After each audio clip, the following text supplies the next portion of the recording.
welcome to Heart Month. Today we are playing Horatio story Love Thyself. I shuffle out of the room and hesitantly walk down the hallway, hoping that I won't get lost. The others are following me, although at a distance, no one seeming to want to take the initiative. I seem to be familiar with our surroundings, but not with the layout of the station. At least none of us has to pretend.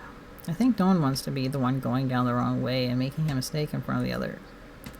I've seen crossroads twice, and I've stuck to the path indicated by an arrow on the wall screen. So far, so good.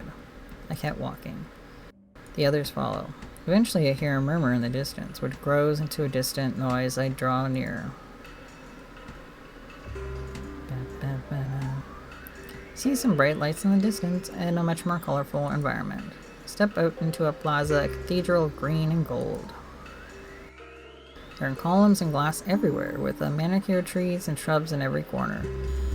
And overhead is an immense glass canopy. This must be the concourse. There are a lot of other people here, all wearing the same gym suits we are. Probably fresh new clones just like us. Even my jaded brethren around me are all murmuring among themselves, in tones of wonder and amazement. If it's talking out loud might be make the wonders fade away. This way, please. A voice cuts through the noise effortlessly, and in a moment the conversations go quiet. Horatio has appeared in an immense hollow screen, inviting us to move along. There are more hollow projections in the hallway, leading to, what was that, an indoctrination? This sounds unpleasant. Nevertheless, I follow the crowd. We meander through the corridors for a couple of minutes before we reach our destination. This is a huge room covered in rich materials, from the deep carpeting in the middle of the room to the paneled walls. There are long rows of wide, comfortable-looking seats, all facing a wall covered with immense hollow screen. Low columns form arcades and run along the walls of the room. It is beautiful. Oh, a different-looking Horatio in a red suit. He must be security. Horatio in a red suit is standing with arms crossed in a low podium in front of the hollow screen. He looks a studied annoyance on his face. Once all are inside the room, he speaks up. "May I have your attention, please?" read Horatio. The crowd falls silent. His voice carries across the room, and even from somewhere near the entrance, I can easily hear him. Please take a seat. Go all the way through the row. Don't just hog the center seats. You'll hear just fine from the sides as well. There's a bit of a rush forward from the new clones to the exact opposite of that. Soon enough, a cluster of Horatios are sitting in the prime seats and preventing the rest of the line from moving along. Oh, for his sake. Go around the audience and find a seat from the other side and occupy the back seats and side seats if necessary. I position myself carefully in a spot at the back. Rather watch what's happening and do my best to blend in. The Horatio in the red outfit seems about to continue when another moves from the shadowy arcades beside the room and climbs the steps to the podium. Green Horatio. Is he the prime? His feet echo softly on the green marble tiles. The red Horatio closes his mouth and deflates a bit. The other one is moving pretty slowly, and from the envious looks of my closest neighbors, I can only imagine that it is on purpose. He dismisses Red with a casual gesture of the hand and a smile.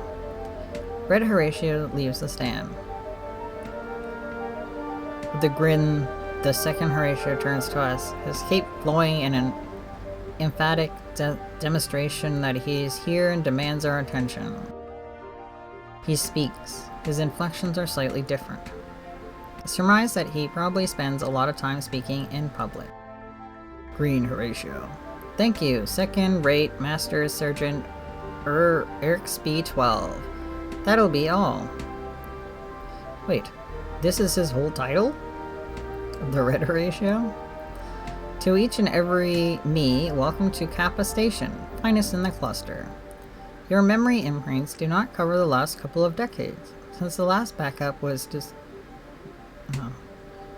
distributed among cloning fatalities among this quadrant. Therefore, a lot of the information you know and the right things you know. Wait.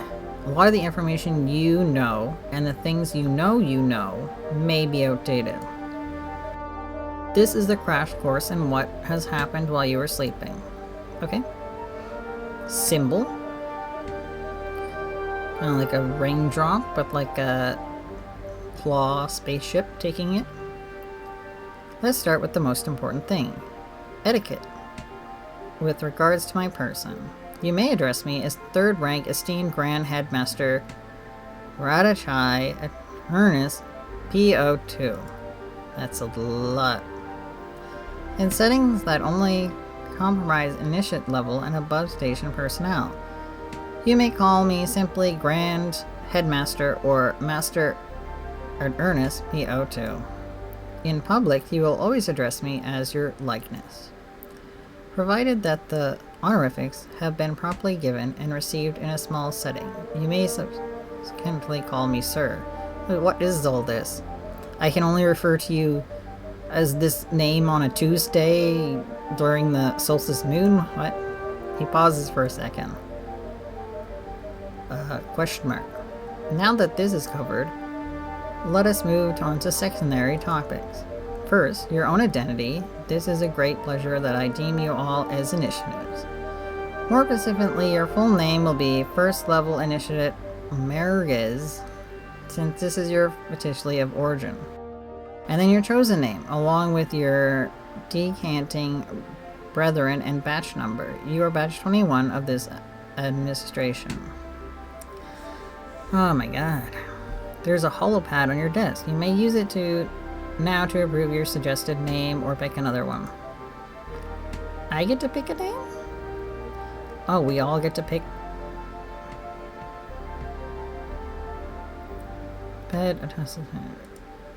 Do I really want to be called by that name?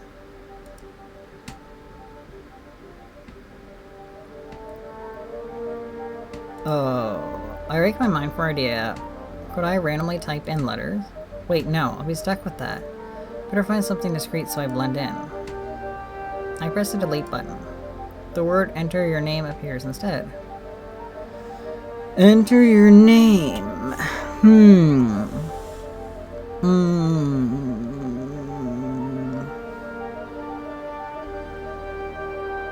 What do I want my clone to be named?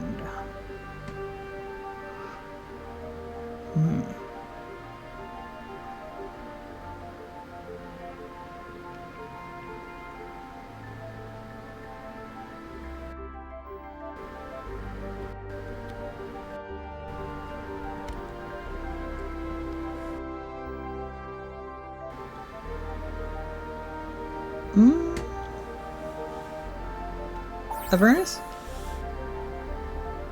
I liked that sound. The screen flashes green for a second after I hit the submit key. Not. Hey, my name is First Level Initiative Marquise Avernus F21 now. Hope it brings me luck. The Horatio on stage must have some way of checking our progress because after a moment he continues. As initiates, you need not address categories X personnel or unsightly species you may encounter directly. You may find the closest underling to do that for you. It's all about status, yet we're all the same person. Be aware there are many new species that have been added to his glorious empire. Exnuglis aside. Exnuglis? There might be some more aliens around the station. Do not be alarmed. They should all be tamed. Oh, generally the rough and unwashed masses are kept away from their better. But several client species are permitted at residents above the Kappa station. It is entirely possible that you will come across some of their representatives over the course of the next few weeks. Should you need to communicate with them, they are familiar with our speech and will attempt to replicate it to the best of their abilities. Okay. Save.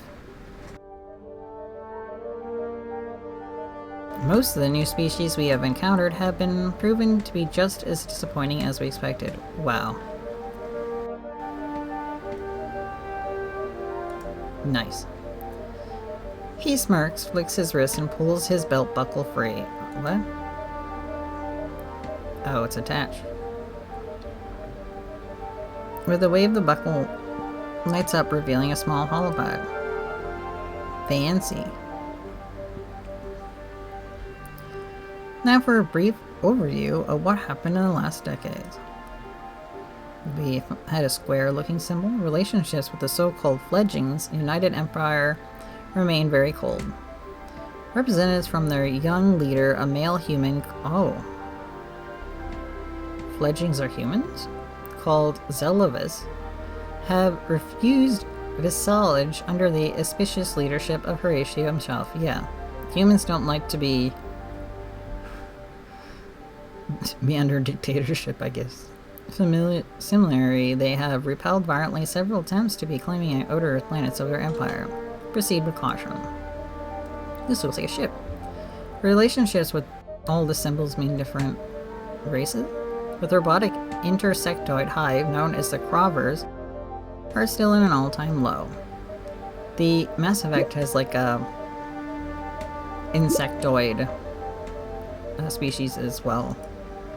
They have eaten the last dozen envoys, as well as the ship they came on. The colony of Hecta was deemed lost after we had to vitrify the surface in the year 10,191 after him. Their strength would have made a great addition to the Empire, but this time we are not pursuing efforts any further. Similarly, we are currently not speaking terms with the Sofan Republic. Their diminutive know-it-alls have recently jumped the gun and seized the system of Ingress, and wait, this happened centuries ago. He flicks through several of the screens of the Holocene in a rapid succession. All this information is completely outdated. Who messed with the geopolitics database? I'm surrounded by complete idiots, I swear. Never mind that. Turns up the Holoscreen sighs, then continues. I guess I will be doing this from memory. Might be a bit patchy, something. Your own memories will definitely encounter too once you start living in your body for a while. Something to do with having a millennia of memories of him. Moving on, you might be wondering why so many of you are being discanted at this time, and for what purpose. The station is home to Horatio Academy. We're the best. Oh, so it's like going to be a process where you have to keep being the best and the best, and if you're not, you get shooted. They shooted him. They shooted him. That's fucked up. Pete Dunne got shooted. The shoot is looming over you, and you can be shooted at any time. Where the best and the brightest of his siblings may come from across the Empire to further education. The best of these, in turn, will get a shot at joining the other academy Oh, you finish this when you get sent to another one? Led by a Vajani male called Islander. Ah, the Vajani, life-sucking ghouls who live the gigantic space arcs and prey on the relentless souls of our brethren. Except this Islander fellow, who fled them and founded the Academy, a place that has grown into immense power. They have knowledge and mastery of dust.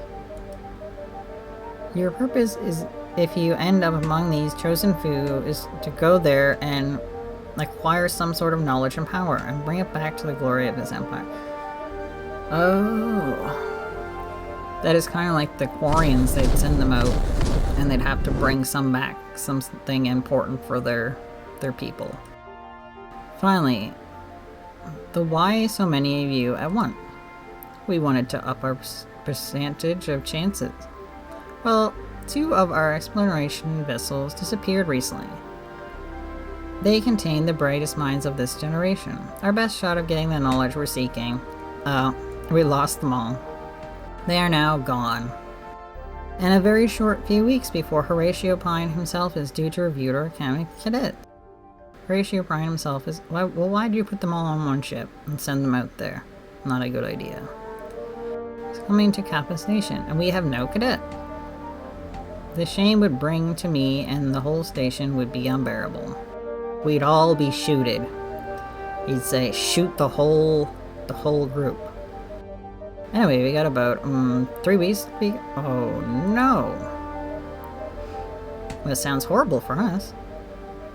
There will be a sense of training. There will be classes. There will be etiquette courses, lessons of the latest courtly dancing.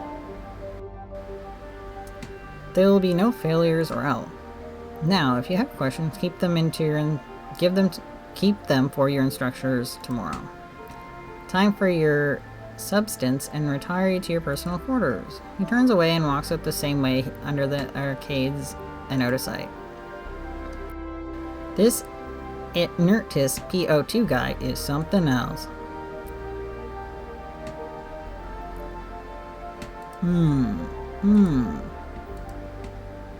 Do these choices make my personality? He has a certain allure that's kind of like leaning into the whole thing. This is kind of in between. This is again. I'm gonna go in between. If I understand him correctly, I have 3 weeks to not only pass the normal Horatio, but to become an outstanding specimen, worthy of sending on to steal secrets from a powerful alien entity. Gotcha. I'm fucked. And you, my friend, are royally... People have already started getting up when the other one comes back. Oh, the red Horatio? Master Surgeon something, I believe. Attention, please.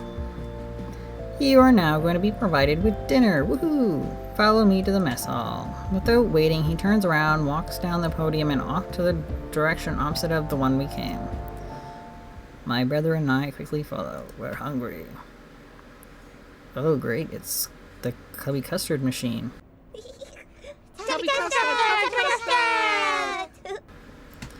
Finally, we get there. Compared to the concourse and the room we were just in, this is a rather drab place. Somehow, halfway between a subspace and a hospital. Doesn't look like the place to enjoy dinner as much as a place to eat, a place to feed oneself. Some of my, I guess, classmates are already in line, and a few of them already sat down to eat something I can't quite identify yet. It's the Tubby Custard, obviously. Tubby Custard! I have decided to say classmates, since I can't settle on whether we should be feeling any kinship towards each other. Yeah, brethren implies that you have like a sort of family or closeness. It does feel strange to hear brethren every other sentence, and I guess calling them as cadets might be getting ahead of myself yet. The headmaster's speech didn't really help normalize the situation really. Someone bumps into me, merely I'm holding up the cloud. I get in line. Grab a tray and slide it on the rail. There's some kind of odd kitchen utensils available, but I'm not sure what purpose they serve, so I compromise by taking a spoon from the lot. Upon a closer inspection, I realize it's spork. The future looks amazing. I look up to people serving us food. They're Horatios too, wearing some sort of jumpsuit and looking pretty upset to be here.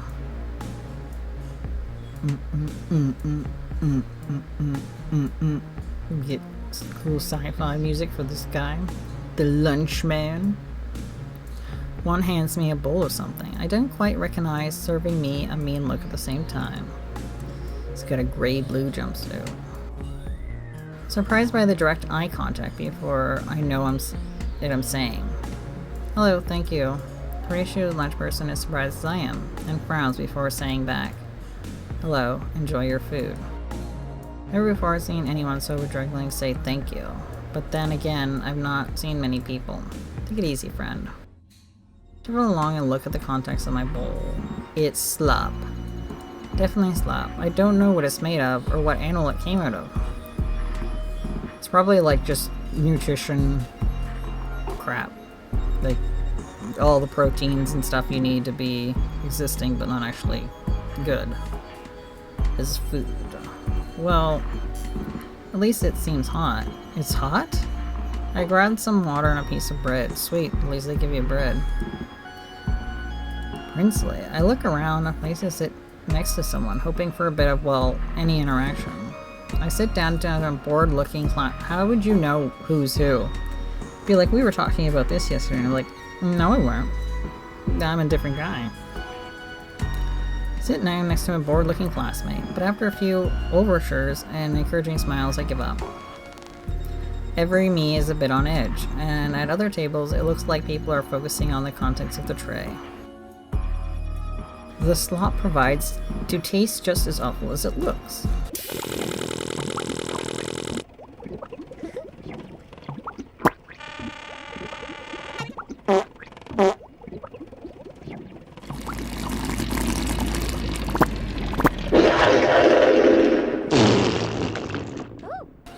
Once I'm done pushing about the last bits of my food left, I stand up and go to my tray back where I've seen others do so.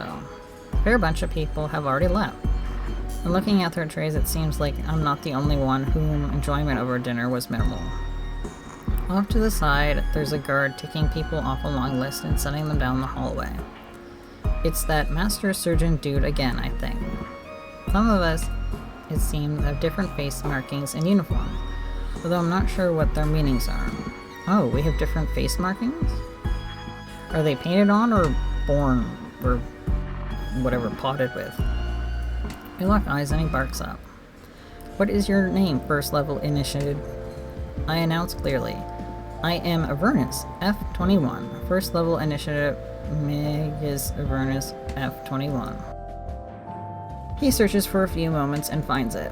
Yes, Avernus F21. Your living quarters will be section B8, level 9, hallway 47, door 32. I'll never find it. I'd be wandering around forever looking for my quarters. They'd find me in a huddled ball crying. Be like, you're getting shooted. It's down this hallway. Just follow the signs. You can't miss it. And if you do, you'll figure it out eventually. Good luck. I look the way he's pointing at. Nondescript hallway off to the side, leading from the course. I look back at the guard, but he's turning his attention to someone else. Suddenly, I set out to find door 32. So thanks everybody for watching, and I'll see you next one. Bye.